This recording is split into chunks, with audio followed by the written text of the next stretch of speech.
집에 오니까 아무도 없어. 막 휑해. 가정 가구 아무것도 없고 애기도 없고 아무도 없어. 그냥 막 신문지만 날아다녀. 그렇죠. 배우자가 아이를 데리고 가출한 경우겠죠. 그렇죠. 이렇게 해서 이혼 소송으로 시작되는 경우가 굉장히 되게 많거든요.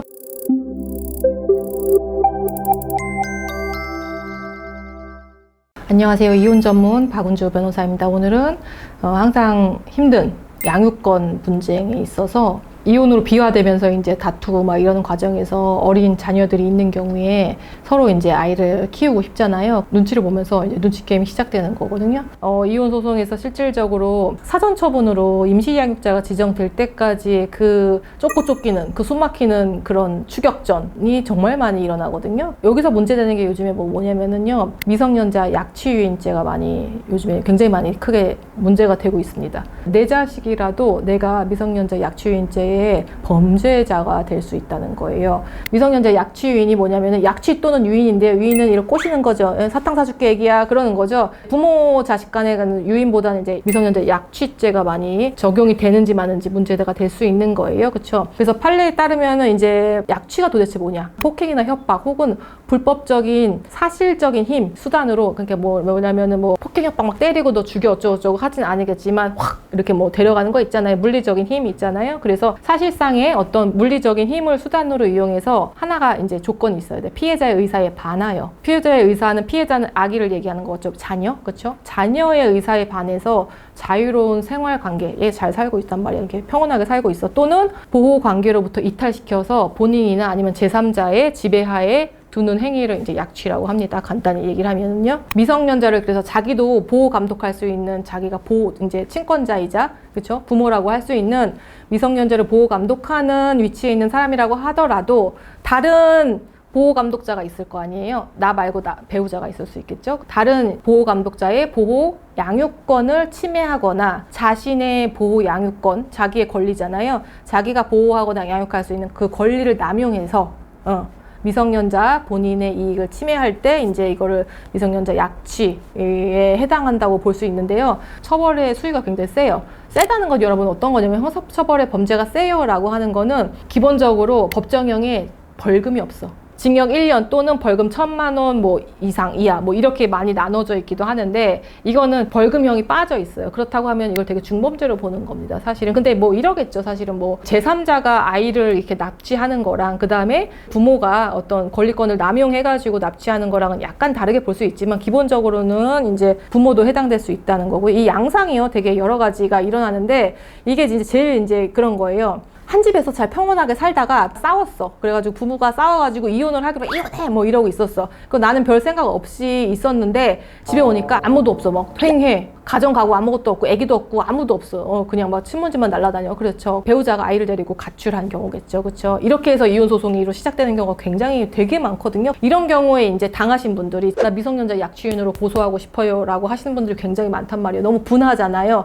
이랬을 때 약취가 인정이 되느냐는 사실은 부정적인 경우가 많습니다, 여러분. 안타깝지만. 예. 왜냐하면은 이런 게 있어요. 판례상 부모가 이혼을 하거나 별거하는 상황에서, 따로따로 살고 있는 상황에서 미성년 자녀가 부모 일방으로부터 되게 평온하게 보호 양육을 받고 있어요. 근데 그 아이를 키우지 않던 상대방 부모가 갑자기 와가지고 폭행 협박 또는 물리적인 힘을 행사해서 이 아이를 데리고 갔어. 일방 배우자랑 살고 있던 평온한 양육 상태를 깨트리고 본인이 아이를 이제 물리적으로나 이렇게 데려가가지고 본인의 지배하에 놓거나 아니면 제3자의 지배하에 놓거나 이렇게 했을 때 약취가 인정이 된다. 무슨 말이야? 처음에 전제 조건이요. 부모가 별거하고 있는 상황에서 부모 일방이 아이를 평온하게 키우고 있을 때, 그때 뺏어갔을 때가 문제가 된 거예요. 근데 지금 상황에서 뭐예요?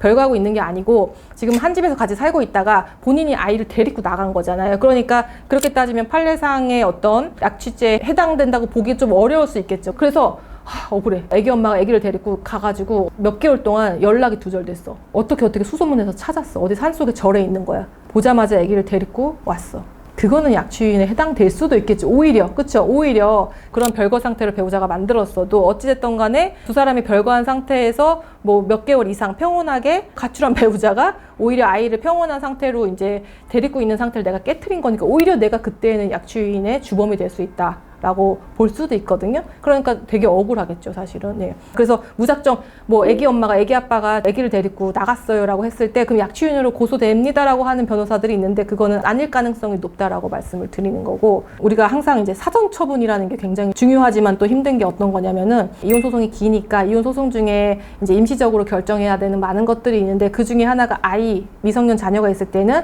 아이의 양육을 누가 할 것인가, 만약에 별거하고 있다고 하면 그러면은 양육비를 얼마를 줄 것인가, 그 다음에 면접교섭은 어떻게 할 것인가, 그게 사실은 사전처분의 핵심이라고 보이거든요. 그래서 사전처분 결정을 빨리빨리 해주세요 라고 한단 말이죠. 근데 그게 빨리빨리 안 되는 게, 기본적으로 유의하셔야 되는 게, 이혼 소송이 제기되기 전에는 사전처분 신청 자체를 할 수가 없어요. 나는 이혼할 생각이 없었는데 내 배우자가 아기를 데리고 나가버렸어. 그랬을 적에 아이를 다시 나로 임시양육자로 지정을 해달라고 하는 사전처분 결정 자체를 신청을 못해요. 왜냐면은 이 사전처분이라는 거는 이혼 소송이 전제가 돼야 되기 때문에, 그렇게 되려면은 결국 이혼 소송을 제기를 해야 되는 그런 게 있고, 그렇습니다. 그러면은 이렇게 얘기가 할 수 있죠. 배우자가 아기를 데리고 나가서 한 3, 4개월 있었어요. 그래가지고 첫 번째 재판기 열린 거야. 그래서 이혼 소송을 제기한 상대방이 임시양육자 나로 지정해 주세요라고 했을 때 과연 지정되겠느냐라고 한 건 굉장히 부정적이죠. 임시양육자라는 거는 양육자를 지정할 당시에 누가 이를 데리고 있느냐를 굉장히 많이 중요하게 보고,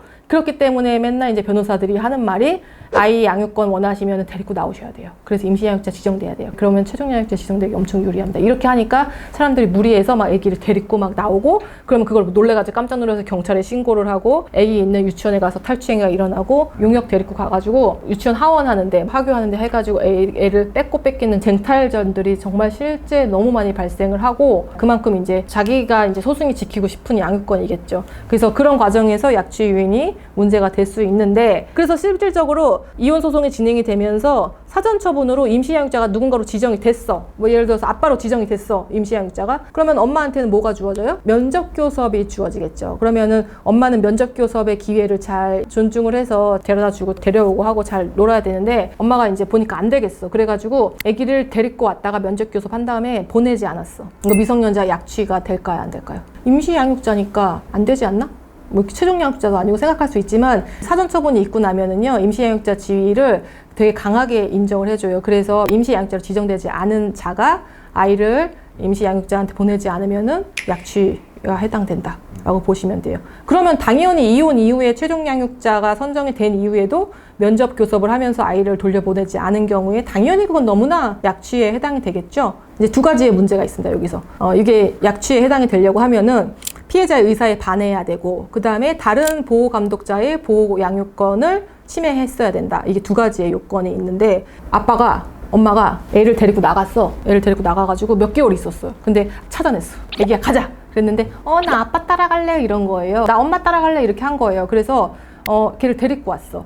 이랬을 적에는 사건 본인인 미성년 자녀의 의사에 반하지 않았다고 볼 수 있겠죠. 그렇죠? 나 그냥 아빠랑 살 거야, 엄마랑 살 거야 하면서 막 따라갔단 말이야. 그래서 그런 의사가 명백했을 경우에는 사실은 그런 행위가 있었어도 약취에 해당되지 않을 수 있겠다. 근데 이런 거죠. 의사 능력 자체가 불분명하거나 얘기를 해도 엥 하고 울고 나 엄마랑 살래, 아빠랑 살래 이런 애들 있잖아요. 4, 5살 밑에 애들의 의사는 크게 반영되지 않을 것 같습니다. 그 이후에 이제 뭔가 유치원에 다녀 똘똘해. 그래가지고 의사를 밝힐 수 있는 경우에는 해당되지 않을 수도 있는데, 이제 의사 자체가 없는 애들은 정확한 의사라고 확인을 할 수 없기 때문에 약취에 해당될 수 있는 가능성이 높겠다. 근데 이런 거 있어요, 여러분. 조금 다른데 느낌이 어떤 거냐면, 아이의 의사 관련해서 말씀을 드리는 건데, 이혼을 했고 그 다음에 면접교섭자인 부모가, 비양육자인 부모가 아이를 면접교섭을 했어요. 1박 2일 하고 나서 면접교섭 끝나기 1시간 전에 연락이 와가지고 아기가 어디 내일 가고 싶대. 그래서 하루만 더 이제 재워서 보낼게라고 한 거여서 오케이 알았어 했어요. 그래서